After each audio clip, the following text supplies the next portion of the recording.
அந்த சம்பந்தப்பட்ட பையன் ஞானசேகரன் தான், இவன் தான் அப்படின்னு சொல்லி பிடிச்சிட்டு வந்துடுறாங்க. அன்று இரவே அவனை திருப்பி வீட்டுக்கு அனுப்புறாங்க. வந்து அழைச்சிட்டு போனது அந்த பகுதியினுடைய திமுக வட்டச்சாளர்னு ஒரு தகவல் இருக்கு.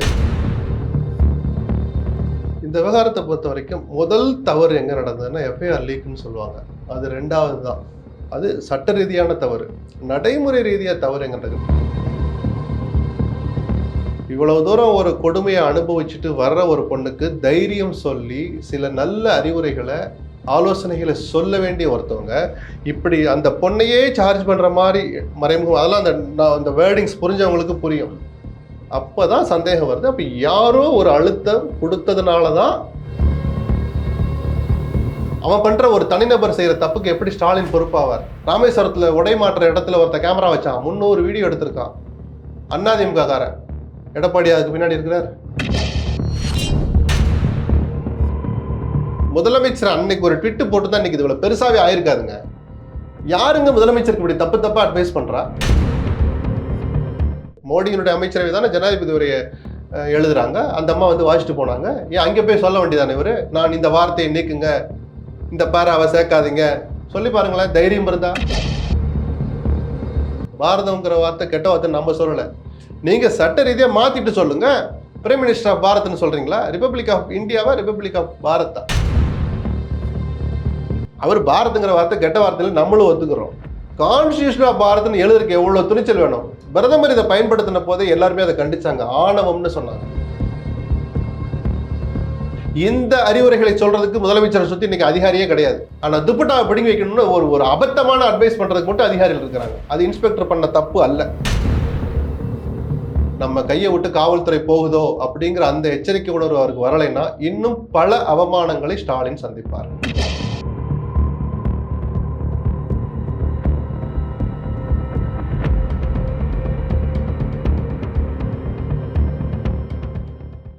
வணக்கம்.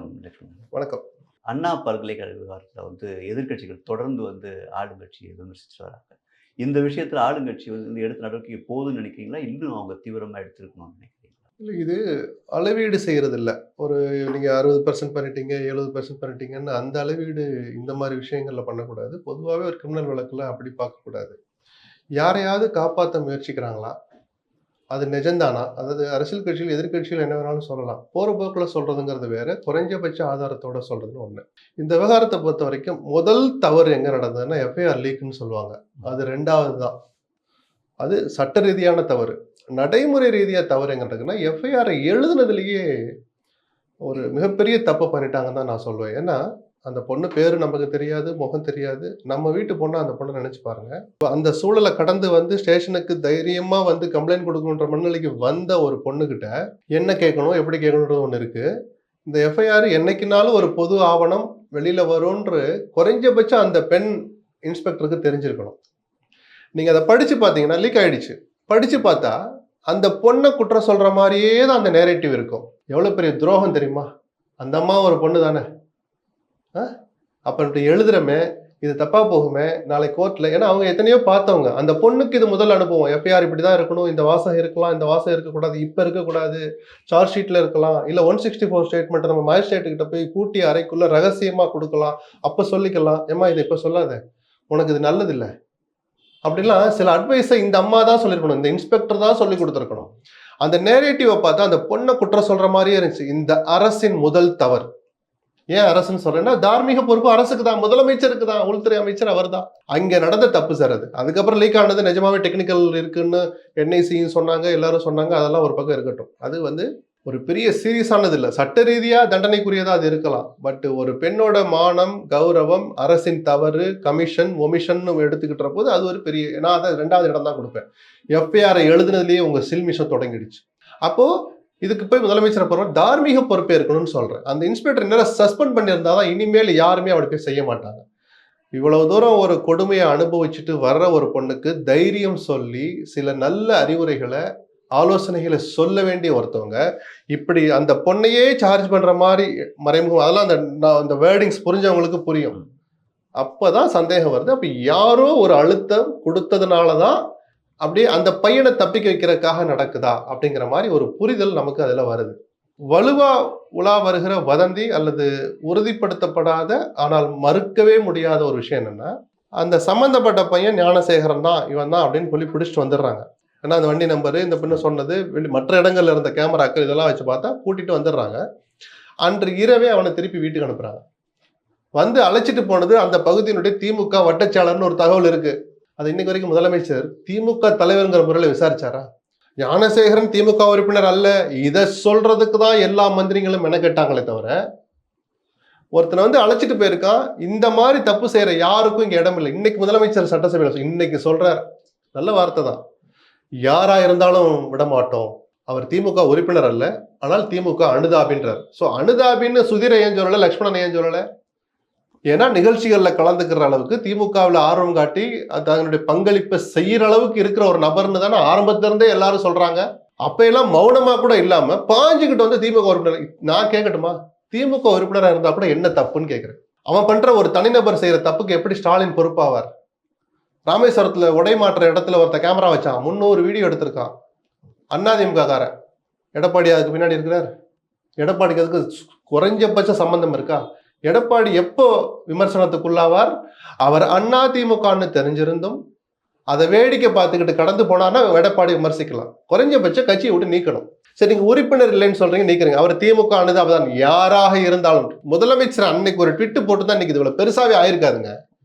யாருங்க முதலமைச்சருக்கு இப்படி தப்பு தப்பா அட்வைஸ் பண்றா? நடந்த சம்பவம் எனக்கே தலைகுனிவை ஏற்படுத்துகிறது. வெக்கமே கிடையாது. அதுல பெருந்தன்மையில எங்கேயோ போயிடுவார். ஒரு முதலமைச்சர் வந்து தான் வீட்டு என் சகோதரி போல அந்த பொண்ணு, என் மக மாதிரி, நான் வெக்கப்படுறேன். இனிமேல் இப்படி ஒரு சம்பவம் நடக்காத அளவுக்கு இந்த விஷயத்தில் சட்டப்பூர்வ நடவடிக்கைகள் விரைவாக மேற்கொள்ளப்பட்டு கடுமையான தண்டனையை வாங்கி தருவேன், அவர் எந்த கட்சியை சார்ந்தவராக இருந்தாலும். புரிஞ்சு போச்சா? இந்த ட்விட்டை போட்டிருந்தா இன்னைக்கு இவ்வளவு பெரிய பிரச்சனை ஆயிருக்குமா? அப்ப எல்லாம் மௌனம். அதான் சொல்ற, முதலமைச்சரை கொண்டு போய் முட்டுச்சதில் நிறுத்துறாங்க சில ஐஏஎஸ், சில ஐபிஎஸ் அதிகாரிகள். அது எங்க போய் நின்னுச்சு? துப்பட்டாவை கலட்டி வைக்கிறதுல போய் நின்னுச்சு. நீங்க தலையிடாமல் குறுக்க கேள்வி கேட்கலைன்னா ஸ்டாலின் தலைக்குடிவை சந்திச்சுக்கிட்டே தான் இருக்கணும். நான் 3 வருஷமா அந்த வார்த்தையை சொல்றேன். உங்களை தெருவில் நிறுத்திடுவாங்க, நீங்க குறுக்கு கேள்வி கேட்கணும். யாரை கேட்டு துப்பட்டாவை எடுத்து வைக்க சொன்ன? இந்நேரம் கேட்டு 2 பேரை சஸ்பெண்ட் பண்ணிருக்க வேண்டாமா? ஒரு இன்ஸ்பெக்டர் தான் காரணம்னு ஒரு விளக்கம் கொடுக்குறாங்க, முதலமைச்சர் கேட்டு கம்னு இருக்கிறாரு. சொல்லுங்க, நீங்களே மனசை கொதிக்குதுங்க. 2 பேரும் டிரான்ஸ்ஃபராது பண்ணீங்களா? ஒரு டிசியை, கமிஷனரை கூப்பிட்டு கண்டிச்சிங்களா? யாரை கேட்டு நீங்க இந்த வேலை பண்ணீங்கன்னு?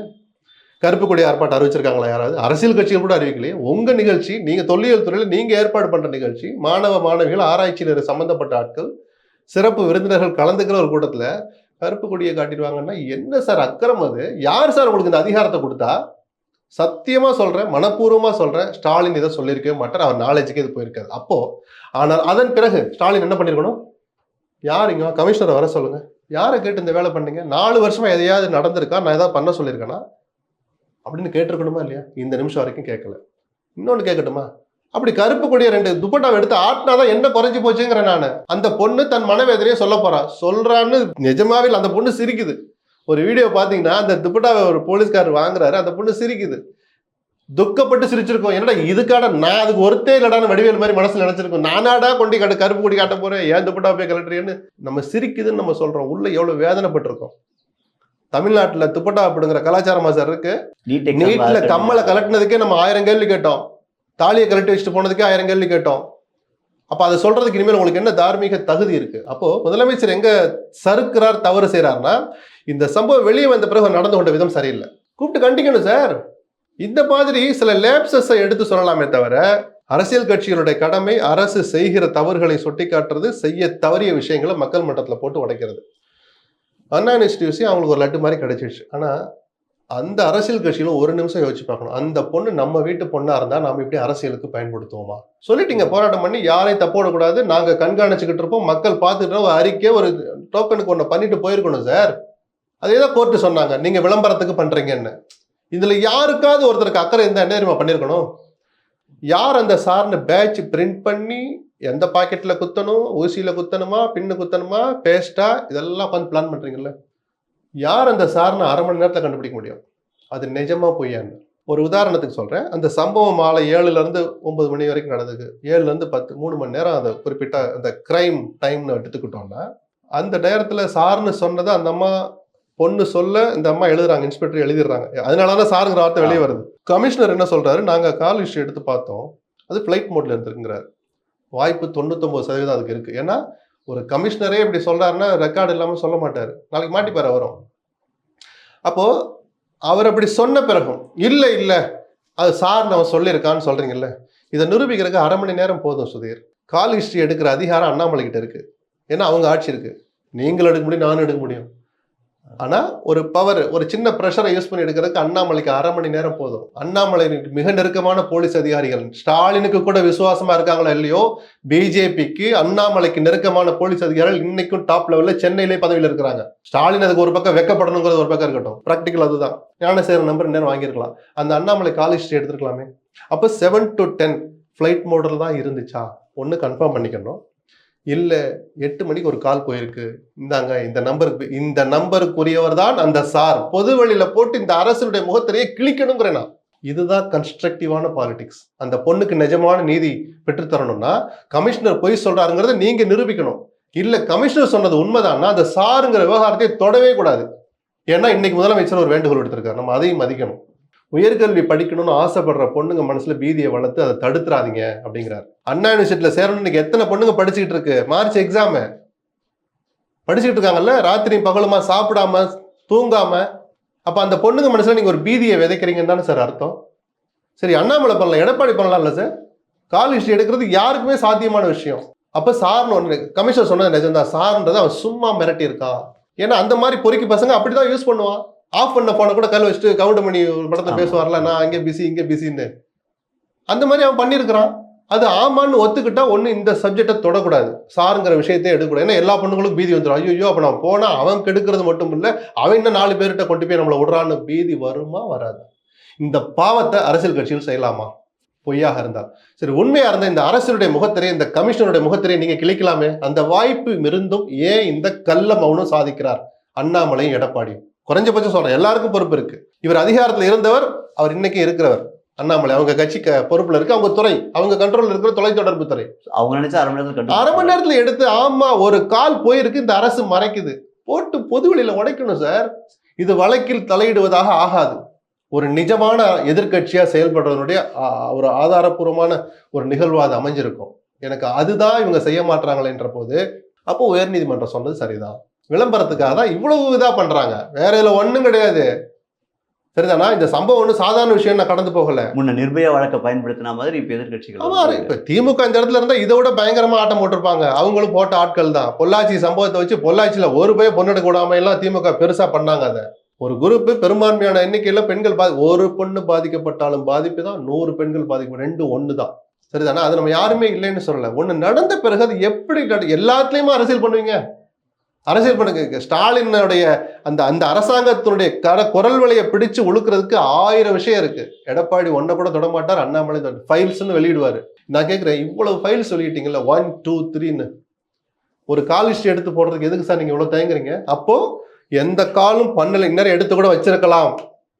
கமிஷனர் சொன்னது உண்மையா இருக்கும், எங்கேயுமே கால் போயிருந்திருக்காது. அப்ப அந்த உண்மையை மறைச்சு நீங்க அரசியல் பண்ணீங்கன்னா நீங்க அந்த பொண்ணுக்கு செய்யற துரோகம். நான் சொல்ல போறீங்களா?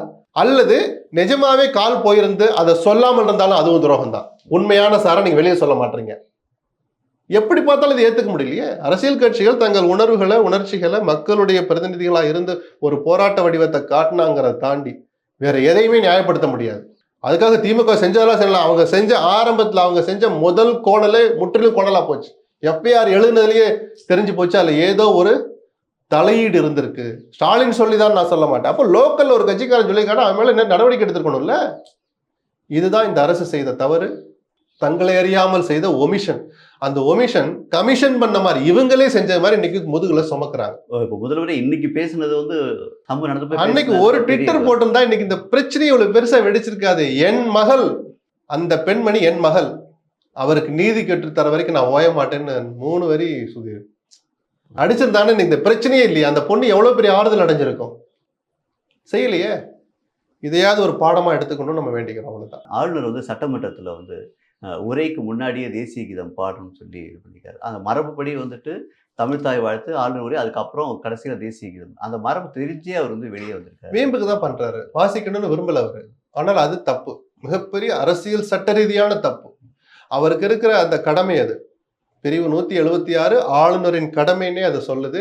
அந்த ஆளுநரின் உரை என்ன என்பதுன்னா, speech prepared by council of ministers. ஆளும் கட்சி எதுவோ அந்த அமைச்சரவை தயாரிக்கிற உரைன்னு தான் அதுக்கு பேரு. சொல்றது வேணா கவர்னர் ஸ்பீச்னு சொல்லலாம். ஆனால் அந்த உரை யார் தயாரிக்கிறா?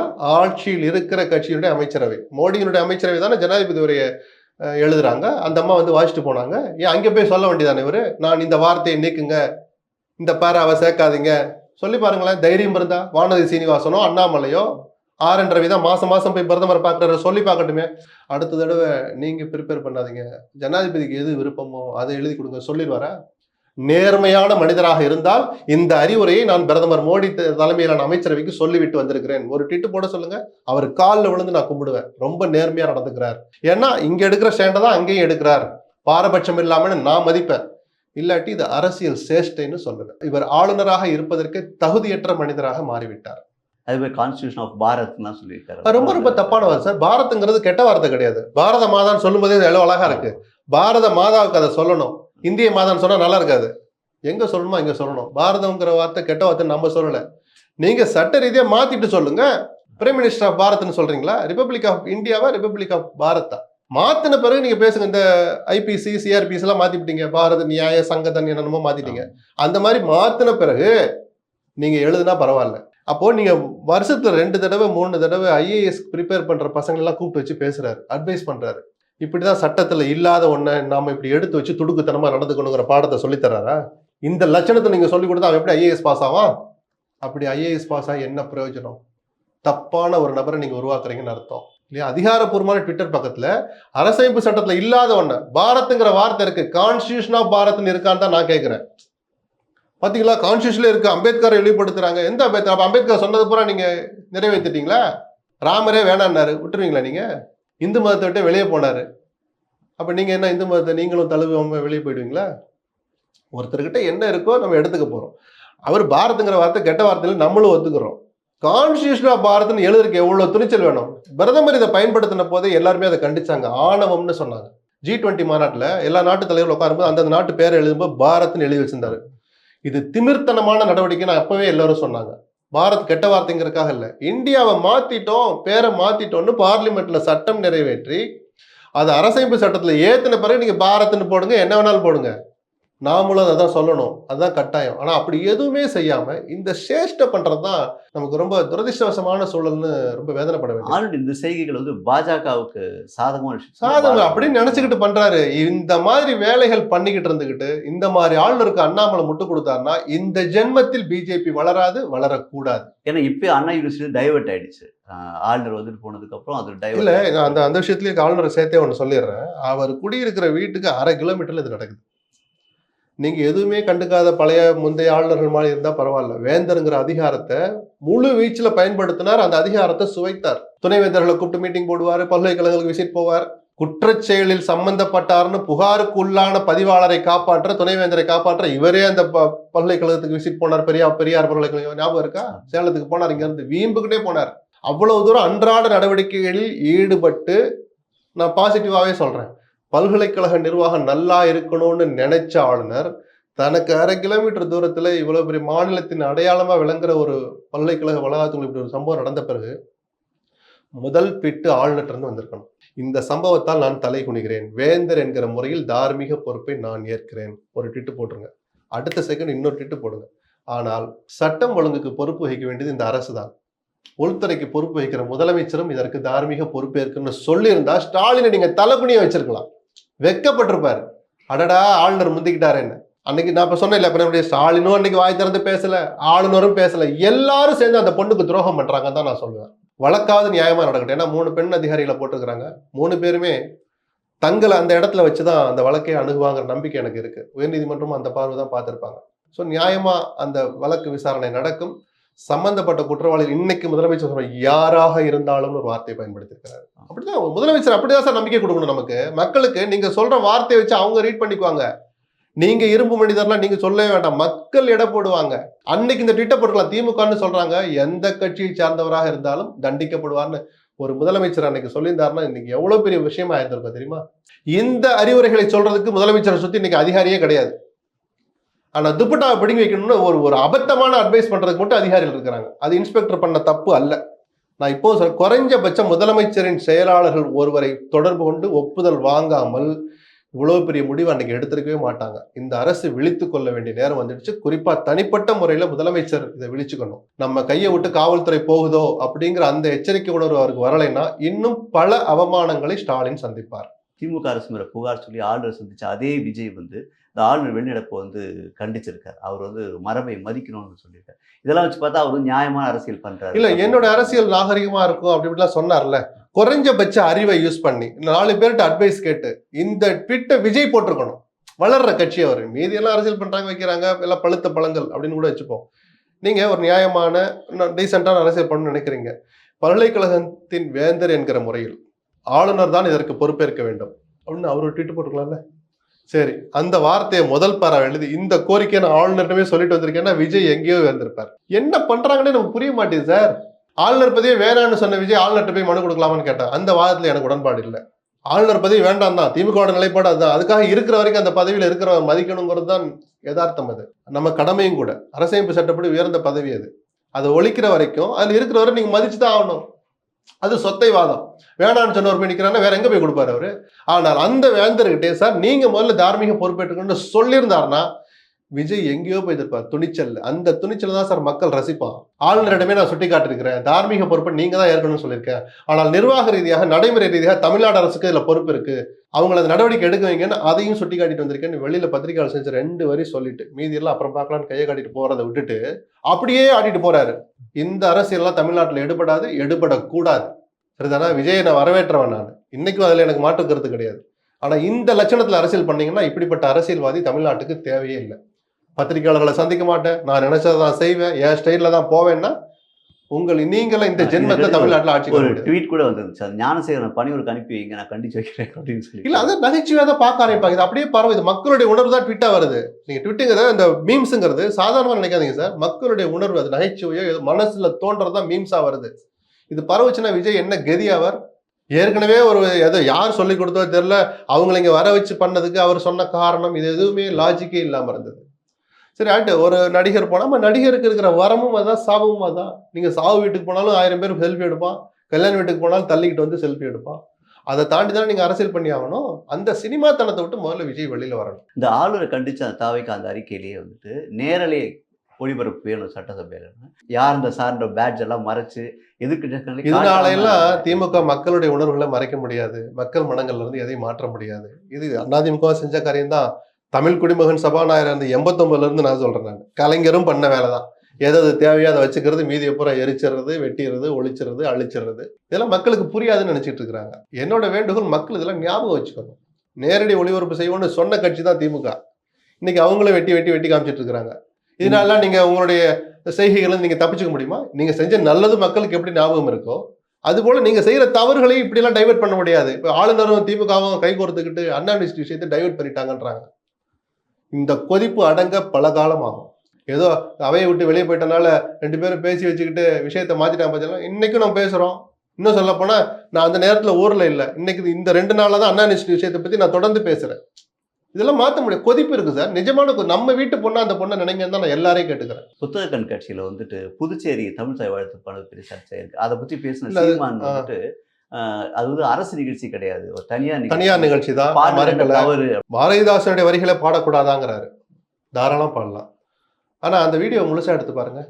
இப்போது தமிழ் தாய் வாழ்த்து அப்படின்னு சொல்றாங்க, இந்த பாடல் ஒலிக்குது. அதுதான் சேஷ்டேங்கிற நான். நீங்க நாம் தமிழர் நிகழ்ச்சியில என்ன வேணாலும் பண்ணிக்கோங்க. இது ஒரு பொது நிகழ்ச்சி, பொது அரங்கில் நடக்கிற நிகழ்ச்சி. அரங்க நிகழ்ச்சி கூட இல்ல, பொது வெளியில் நடக்கிற ஒரு நிகழ்ச்சி. தமிழ்தாய் வாழ்த்துன்னு அந்த பொண்ணு மேடையில மைக்ல சொல்லுது, அதுக்கப்புறம் இந்த பாடல் ஒலிக்குதுன்னா தமிழ்தாய் வாழ்த்து இதுதான் நீங்க அதிகாரப்பூர்வமா சொல்றீங்க. இது சட்ட ரீதியா தப்பா இல்லாம இருக்கலாம், சேஷ்டை இது. சீமான் எனக்கு தமிழ்தாய் வாழ்த்தே வேண்டான்னு சொல்ற உரிமை அவருக்கு இருக்கு. ஆனால் இங்க நடைமுறையில் இருக்கிற வரைக்கும் அதை அவமதிக்கிற உரிமை சீமானுக்கும் இல்லை, எவர் ஒருவருக்கும் கிடையாது. உங்களுக்கு பிடிக்குது பிடிக்கலைங்கிறதெல்லாம் உங்க விஷயம்.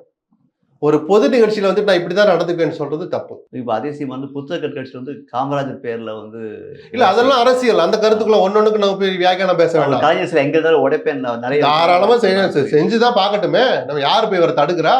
அவர் திமுக மட்டுமே விமர்சிக்க ஒருவேளை அதிமுக கூட்டணிக்கு எதுவும் முயற்சி பண்றாரு அந்த மாதிரி கேட்டோம். இல்ல நம்ம ஆதாரம் இல்லாமல் சொல்லக்கூடாது. ஆனா இந்த நிமிஷம் வரைக்கும் தனிச்சு போட்டியிடுவேங்கிறது தற்கொலை கூட்டணி என்பது தற்கொலைக்கு சமம் அப்படின்னு சொன்னவர் தான் சீமான். ரொம்ப காலத்துக்கு முன்னாடி இல்ல. இப்போ 2 மாசம் முன்னாடி கூட அந்த வார்த்தை தான் சொல்றார். அந்த கருத்தை ஒரு கட்சியின் தலைவராக அவர் சொல்லிவிட்ட பிறகு அதை மதிக்கணுங்கிறது தான் நம்மளுடைய கடமையா இருக்கணும். ஒரு பத்திரிகையாளருடைய நோக்கம் வேலை என்ன? ஒரு தலைவர் சொல்றாருன்னா கேட்டுக்கணும். அதை ஒரு லெவலுக்கு மேல விமர்சிக்க கூடாது. போய் சேர்ந்த பிறகு அவரை கிளின்னு கிளிக்கலாம். ஓ இந்த லட்சணத்துல நீங்க அன்னைக்கு உறுதியா சொன்னீங்களாக்கும் அப்படின்னு நம்ம என்ன வேணாலும் அன்னைக்கு பேசலாம். இப்ப ஆதாரம் இல்லாமல் சொல்றதுல எனக்கு உடன்பாடு இல்லை. இன்னைக்கு வரைக்கும் அவர் தனியா தான் போறாரு. இந்த விஜய் வருகைக்கு அப்புறம் அவர் ரொம்ப டிஸ்டர்ப் ஆயிருக்காரு. ஆகணும்னு நான் சொன்னேன். ஏன்னா சீமானும் பாதிக்கப்படுவார். அவர்கிட்ட இருந்து குறைஞ்சது 5 ஓட்டு போனாலும் அந்த 5 ஓட்டு வேணாமா? போடுறேன் போடு போடாதேன் போன்னு சொல்லலாம். எல்லாரும் கட்சியை விட்டு போயிட்டு இருக்காங்களே, இது தொடர்ந்தா என்ன ஆகும்? எந்த கட்சிக்குமே பாதிப்பு தானே. சீமானையும் பாதிக்கும், திருமாவளவனை பாதிக்கும். நம்ம தான் தொடர்ந்து சொல்றோமே. அண்ணாமலையையும் பாதிக்கும் அது. இளைஞர்கள் புரிஞ்சோ புரியாமலோ தெரிஞ்சோ தெரியாமலோ விஜய் பின்னாடி போவாங்க. அப்புறம் போய் அடிபட்டு வருவாங்க. ஓ இந்த சீச்சி இந்த பழம் புளிக்குன்னு வரலாம். இல்ல பரவாயில்ல நல்ல தலைவர் நமக்கு மாற்று தலைவர் கிடைச்சிட்டாருன்னு போய் செட்டில் ஆகலாம். இப்போ திமுக கூட்டணி தொடர்ந்து சலசலப்பு வந்துட்டு இருக்கு. இது வந்து எமர்ஜென்சி மாதிரி இருக்கு அப்படின்னு சொல்லி பாலகிருஷ்ணன் ரொம்ப ஒரு முக்கியமான புள்ளியை பாலகிருஷ்ணன் தொட்டிருக்கிறார். நம்மளும் பத்திரிகைகள்ல படிக்கிறோம். ஆர்ப்பாட்டத்துக்கு அனுமதி மறுப்பு, போராட்டத்துக்கு அனுமதி மறுப்பு மீறி நடத்தியவர்கள் கைது செய்யப்பட்டு தங்க வைக்கப்பட்டு மாலை விடுவிக்கப்பட்டாலும் வருது. இந்த கைதுங்கிறது அவமானகரமான தவிர்க்க முடியாம தான் இதெல்லாம் செய்யணும். 5 மணி நேரம் கேட்கறாங்க, இல்ல சார் 2 மணி நேரம் ஆர்ப்பாட்டம் பண்ணிட்டு கிளம்புங்கன்னு அனுமதி கொடுக்கறதா ஜனநாயகத்தை வலுப்படுத்துற ஒரு விஷயமா இருக்க முடியும். ஸ்டாலின் இதை சீரியஸா எடுத்துக்கிட்டு விசாரிக்கணும். இதை கூட்டணி தோழமை நிக்குமா முறியுமாங்கிறதெல்லாம் அப்புறம். ஜனநாயகத்துல அதை வலுப்படுத்துற பங்கு ஆளுங்கட்சிக்கு தான் பிரதான பங்கு இருக்கு. அதுக்கு இணையா எதிர்கட்சிகளுக்கும் இருக்கு. அப்படி ஒரு மக்கள் பிரச்சனைகளுக்கு அரசின் கவனத்தை ஈர்க்கிறதுக்கு போராட்ட வடிவங்கள் பல்வேறு வடிவங்கள் இருக்கு. யாராவது எக்ஸஸா நடந்துக்கிட்டா வரம்பு மீறினா அவளை பிடிச்சு உள்ள போடல விடுவிக்கிறதெல்லாம் இல்லை. சாயங்காலம் ரிமாண்டே பண்ணுங்க, தப்பே கிடையாது. ஏன்னா சட்டம் ஒழுங்கை பாதுகாக்கிற கடமை அரசுக்கு தான் இருக்கு. ஆனா 2 மணி நேரம் இப்படி ஓரமா நின்று நாங்க கோஷத்தை எழுப்பிட்டு போயிடும்னு சொல்றவங்களை கூட நீங்க அனுமதிக்கிறதே கிடையாதுன்னா 100% தடுக்கிறாங்கன்னு நான் சொல்லலை. அதே பாலகிருஷ்ணன் அதே விழுப்புரம் மேடையில நாங்க இந்த போராட்டங்களை எல்லாம் நடத்தியிருக்கோம்னு பெருமையாகவும் சொல்றாரு. அப்ப அந்த போராட்டம் மட்டும் எங்க ஆந்திராவில நடத்தினாரு? முரசில தான் கேட்டேன். அதுவும் தமிழ்நாட்டில் நடத்தினீங்க. அப்ப எந்த போராட்டத்துக்கு உங்களை அனுமதி மறுக்கிறாங்க? அதை சொல்லுங்க, நான் சரிப்படுத்துறேன், இன்ஸ்ட்ரக்ஷன் கொடுக்குறேன்னு கூப்பிட்டு பேசணும். இது தோழமைக்காக மட்டுமல்ல, திரும்ப சொல்றேன், ஜனநாயகத்துல அக்கறை இருந்தால் ஸ்டாலின் இதுல கொஞ்சம் சீரியஸா எடுத்துக்கிட்டு பேசணும். காவல்துறைக்கு உரிய ஆலோசனைகளை அவர் சொல்லணும். டங்ஸ்டன் போராட்டத்துக்காக ஊர்வலத்தை அனுமதிக்கல இருந்தாலும் நிறைய பேர் வந்து ஆமா, மக்கள் கூட்டிட்டாங்கன்னா யார் சார் தடுக்க முடியும்? அதுல என்னை பொறுத்த வரைக்கும் காவல்துறை கொஞ்சம் புரிஞ்சுக்கிட்டு நடந்துக்கிட்டாங்கன்னு தானே. வேற வழி இல்லை. துப்பாக்கி சூடு நடத்திடுவீங்களா? தடியடி நடத்திடுவீங்களா? ஏற்கனவே இங்க கிளுகிளுன்னு இருக்கு பல விஷயங்கள். இந்த அரசினுடைய இமேஜ் இன்னும் பாதிக்கும்ல. ஸோ அது வேற வழி இல்லை. சரி சத்தம் இல்லாம ஒரு பக்கமா நடந்து போங்கன்ட்டாங்க. இன்னொரு பக்கம் பஸ் போய்கிட்டோம், நீங்க ஒரு பக்கமா நடந்து போங்க. வேற என்ன, மக்கள் கொதிச்செழுந்தா எங்க சார் போவீங்க நீங்க? ஸோ நம்ம கரண்டி கையில இருக்கிறவன், அதுல ஏதாவது இருக்கிறவன் கொஞ்சம் கவனமா தான் கரண்டியை சொத்தணும்னு சொல்லுவாங்க. ஒண்ணும் இல்லாத எப்படி வேணாலும் ஆடலாம், நம்ம என்ன வேணாலும் பேசலாம். சட்டம் ஒழுங்கை பாதுகாக்கிற கடமை அரசுக்கு இருக்குங்கிறதையும் நமக்கெல்லாம் தெரியாம இல்லை. ஆனா அதுக்கு எதுக்கு எடுத்தாலும் ஆர்ப்பாட்டத்துக்கு அனுமதி மறுப்பு, போராட்டம் நடத்தக்கூடாதுன்னா நீங்க பெரிய சர்வாதிகார ஆட்சியா நடக்குது அப்படின்னு கேள்வி வரும். வந்துடுச்சு. ஸ்டாலின் அதை உஷாரா எடுத்துக்கிட்டு அதை என்னன்னு கவனிக்கணும்னு சொல்றோம். இந்த மார்க்சிஸ்ட் கம்யூனிஸ்ட் கட்சியில புதுசா பொறுப்பேற்றிருக்க சண்முகம் வந்து நாங்க திமுகவின் வெளிச்சத்தில் இல்லை அப்படின்னு இருக்காரு. இதெல்லாம் பார்த்தா அடுத்த தேர்தலில் வந்து ஒரு விசிகா, கம்யூனிஸ்ட், விஜய், அதிமுக புதுசா ஒரு கூட்டம் அப்படி இல்லை. இதெல்லாம் ஹேஷியங்களா நம்ம சொல்லலாம். எத்தனையோ உரசல்களுக்கு பிறகு, கசப்புகளுக்கு பிறகும் அந்த கூட்டணியிலே மதவாத சக்திகளை ஒழிக்க, அவர்களை வரவிடாமல் தடுக்க அப்படின்னு ஒரு தலைப்பை போட்டு அறிவாலயத்துல எல்லாம் ஒன்னா கூடுற காட்சிகளை நம்ம பார்த்தோம். ஸோ இன்னைக்கே இது உடஞ்சிர வச்சோன்னு சொல்லலை. பட் கூட்டணி கட்சி தலைவர்கள் சந்தோஷமா இல்லை. அதை நான் ரொம்ப ரொம்ப உறுதியா சொல்லுவேன். நமக்கும் காதுகளுக்கு வரும்ல. காங்கிரஸ் கட்சி சந்தோஷமா இல்லை. திருமாவளவன் நம்ம 2-3 மாசமா பார்த்துக்கிட்டு இருக்கிறோம். மார்க்சிஸ்ட் வெளிப்படையாவே சில விஷயங்களை சொல்றாரு. இன்னொரு வேல்முருகன் ரொம்ப வெளிப்படையா கடுமையான விமர்சனம் வச்சுட்டாரு. கூட்டணிக்கு முன்னாடி மட்டும் மந்திரி பேசுவாரு, அதுக்கப்புறம் டவாலி பேசுவாரா அப்படின்னு வேப்பனாவே கேட்டாரு. இன்னொரு தலைவர் நான் முதலமைச்சரை சந்திக்கிறதுக்கு 10 முறை மெசேஜ் அனுப்புறேன், ஒரு தடவை கூட எனக்கு பதிலே வரலைங்கிறார். வெளியில சொல்லல, அவரு நண்பர்கள்ட்ட பகிர்ந்துட்டு இருக்கிறார். இதை பார்த்த பிறகு முதலமைச்சர் கவனத்துக்கு போகணும். முதல்ல தோழமை கட்சி தலைவர்களை கூப்பிட்டு பேசுங்க. உங்க கட்சியினுடைய மாவட்ட செயலாளர் தான் நீங்க கூப்பிடுறதுல பேசலன்னு குறை இருக்கு. நானே சொன்னேன் மந்திரி கிட்ட முதல்ல பேசுங்கன்னு. அவர் உடல்நிலையோ மனநிலையோ சூழ்நிலையோ இடம் கொடுக்கல. அதை உதயநிதி எடுத்து செய்யட்டும்னு சொன்னோம். பட் தோழமை கட்சியில பொறுத்த வரைக்கும் உதயநிதினா அந்த இடத்துக்கு வரல. வயசு பக்குவம்னு ஒன்று இருக்கு. பிளஸ் ஸ்டாலின் நல்லா ஆக்டிவா இருக்கிற போது உதயநிதி போய் தோழமை கட்சியில டீல் பண்ண முடியாது. சின்ன சின்ன தேவைகளை நிறைவேற்றி கொடுக்கறதுக்கு உதயநிதி கொஞ்சம் பார்த்துக்கப்பா அப்படின்னு சொல்லலாம். ஆனால் அவங்கள கூப்பிட்டு பேசுற இடத்துல இருக்கிறது கடமையும் உரிமையும் அந்த வாய்ப்பும் முதலமைச்சருக்கு, திமுக தலைவருக்கு தான் இருக்கு. அதையும் கவனிக்கலைன்னா இப்போ அதெல்லாம் இப்பவே சொல்லக்கூடாதுன்னு நான் சொல்றேன் இல்லையா, கூட்டணி உடைஞ்சிரும்னு. நிஜமாவே அதை நோக்கி தான் போகும் அப்புறம். இப்போ தொடர்ந்து ரேட் நடந்துட்டு இருக்கு. ஒரு பக்கம் வந்து அண்ணாமலை உறவினர் வீட்டில் நடந்துச்சு, துரைமுருகன் வீட்டில் நடந்துச்சு, அதுக்கப்புறம் எடப்பாடி நண்பர் வீட்டில் நடந்துச்சு. இதுக்கும் அரசியலுக்கு ஏதாவது காரணம் இருக்கு? துரைமுருகன் வீட்ல நடந்தது பழைய வழக்கினுடைய தொடர்ச்சின்னு சொல்றாங்க. இந்த 2ம் தான் கொஞ்சம் கவனிக்கப்பட வேண்டியது. சிவகுமார்ன்ற ஒருத்தர் வீட்ல நடந்தது. தங்கையினுடைய கணவர்ன்னு சொல்றாங்க. நெருங்கிய உறவினர்னு வச்சுப்போம். நம்ம உறவு கூட சொல்லிக்க வேண்டாம்.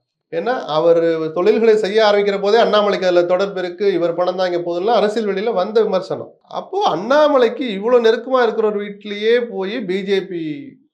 பிஜேபி அரசு, அந்த அரசின் நிர்வாகத்தில் இருக்கிற ஐடி போய் ரெய்டு பண்ணுதுன்னா என்ன நடக்குது? இப்ப அண்ணாமலைக்கு வேற ஏதோ ஆப்பு வைக்க பார்க்குறாங்களான்னு சாதாரண ஜனம் பேச ஆரம்பிச்சுட்டான். அதனால அது கவனிக்க தகுந்த ஒண்ணு. எடப்பாடியை பொறுத்தவரைக்கும் ரெட்டலை விளக்கு யாருமே எதிர்பார்க்காத நேரத்துல எங்கெங்கேயோ போய் கடைசியா தேர்தல் ஆணையத்தினுடைய முடிவுக்கு காத்திருக்கிறாங்க. அவருக்கு குடுத்துறாதீங்க, இது எங்களுக்கு தான் அப்படின்னு திரும்பவும் வாதங்களை வைக்கிற அளவுக்கு ஒரு கேள்விக்குறியை போட்டு வச்சிருக்கிற நேரத்துல அந்த எடப்பாடியை தொடுகிற அளவுக்கு இந்த ரெய்டு நடந்துட்டு இருக்கு. இப்போ சம்மந்தின்னா பிஜேபி அரசு நினைச்சா அதுல எடப்பாடியும் சேர்க்க முடியும். எடப்பாடி பணம் தான் இங்க இருக்குன்னு சொல்ல முடியும். நிரூபிக்கிறதெல்லாம் அப்புறம் கதை.